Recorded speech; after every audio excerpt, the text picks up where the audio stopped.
Pursuing your dream is the most empowering journey that you can possibly go on, and it'll lead you to places that you never thought that you would go, and it'll get you to those places a lot sooner than you think if you actually take action and if you actually go for it.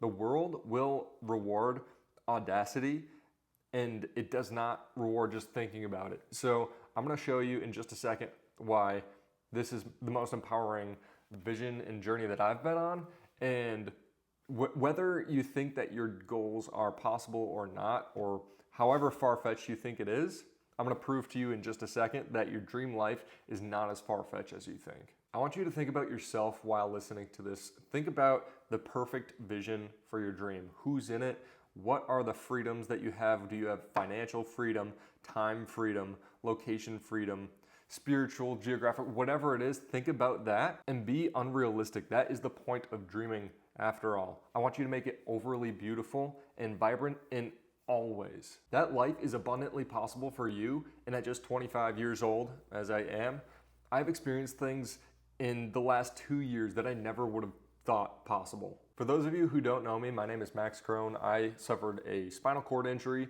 when I was in Breckenridge, Colorado on a gap year between my sophomore and junior year in college.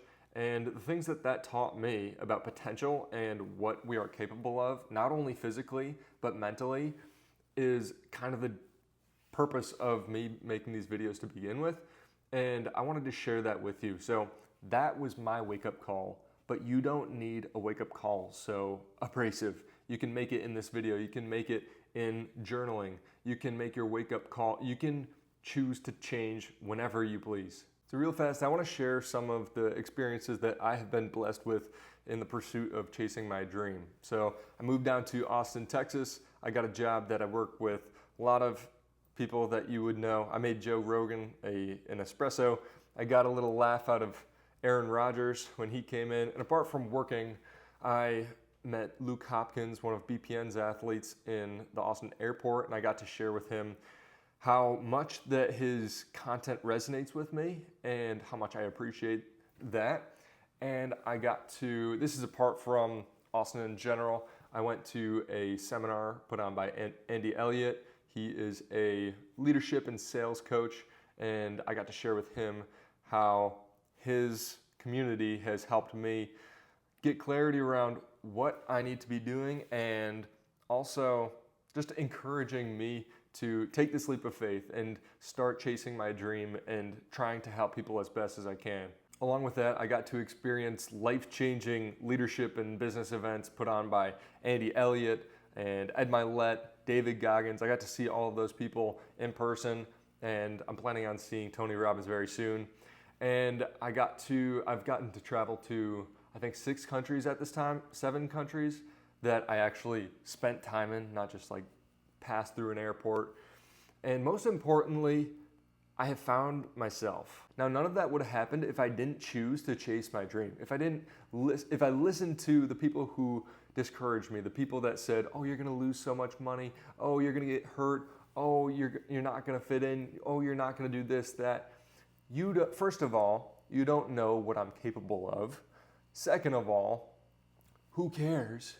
Third of all, I could go on about reasons why they just don't understand what we are trying to do.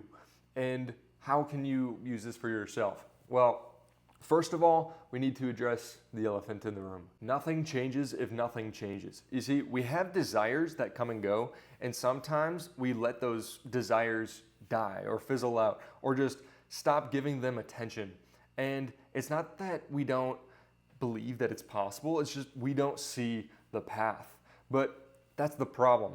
We don't always have to see the full path. We just need to see the first step, because the first step always comes before the second step. And sometimes if we think about the situation as a whole, we might get overwhelmed, or we might have lingering thoughts of, "Oh, I can't do this because I couldn't do it in the past," or whatever the case may be. But you need to have belief that you can get there and that you'll figure it out. You need more belief in the figure it out portion than you do in what you have done in the past, leading to the ability to do something new, to figure something out, to get through the challenges that are required to get through to accomplish that thing. And it's not always about accomplishing a goal or that end destination. The idea is to live fulfilled while you're pursuing that dream. And society has conditioned us over and over and over that we shouldn't go for it, that we shouldn't try, and that failure is a bad thing. But failure is necessary. But the thing is, if you never quit, you cannot fail. So if you continue to improve, continue to weather the storms and get through those things, you will not fail. I kind of got ahead of myself there, but if you always do what you've always done, you'll always get what you've always got. I'm going to say that one more time. If you always do what you've always done, you'll always get what you've always got. So let's talk about the path real fast. Like I said, knowing not the full path, but just the next step is crucial. The thing is, you need to create a huge target, that big pie in the sky goal, and then work back from that. Make mini goals on the way there and make little standards that you have to hit every single day to get there. These are the action items that move the needle more than anything else. And when you do this, you'll create an empowering vision for what you're setting out to do, because you're creating this big goal that is empowering and encouraging, and through belief, that is going to create pull motivation, as Tony Robbins calls it, and that is motivation that will effortlessly pull you there. It's not a drag in the sand, trying to bang your head against the wall as many times as possible to get through that wall. The idea is create that pull motivation with that empowering vision that will align your priorities effortlessly. Now, step 2 is create references for belief, because the thing is, the references that you have in the past, those are valuable references, but the thing is, if we want to change our story, we can't think about those things that have kept us down in the past. We have to create new references. We have to believe that other people have done it, so can I. You cannot create goals and just expect to stay consistent and expect to hit them. And I can promise you that is a recipe for burning out in 2 weeks and starting from scratch on a new vision. You need proof. You need to find people who have already done it. Ask yourself, genuinely ask yourself, who has done this? And what separates you guys? What is the difference between you two? And why can't you do it also? The answer is you can. One of the most important things that you can do is have the awareness to diagnose your limiting beliefs. The limiting beliefs, the story that you're telling yourself, why you can't get to that thing or why you don't deserve that thing. Instead, right, I can do this because, I deserve this because, I can have this because, and find reasons because they're absolutely there. One of the most important things that I have learned from successful people or famous people or people who are the best in the world, it's not the the starstruck, it's so cool to meet these people, they're so successful in this way. That idea almost pisses me off, because these people have worked so hard at doing whatever their craft is, whatever the art and the gift that they provide to people.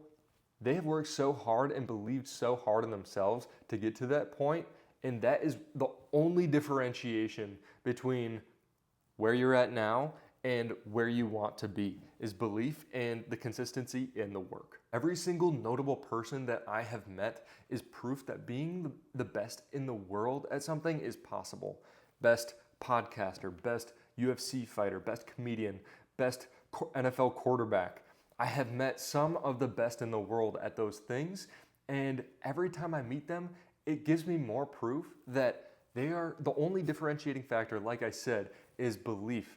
And they all wake up, put on their pants just like us, eat, sleep, breathe just like us. They are human too. The only difference is they chose to go after it. That is the only differentiating factor. I don't care about your age, gender, sex, upbringing, whatever characteristics that you have. If you believe hard enough and you have the path to get there, you will arrive. My ask of you is very simple. Do not watch my content. Do not listen to me for entertainment purposes. I want you to use this to elevate your life. And as much conviction as I have in this, I don't have all of the answers. I am 25 years old. I have 3/4 or more of my life to go, hopefully. And I just want to share these things because I feel so blessed to know what I know about adversity and have gone through the things that I've went through. And I want to share this with you. I want to share how to understand adversity in a positive way. If you're asking yourself, is there more to changing your life than these 2 steps? The answer is of course.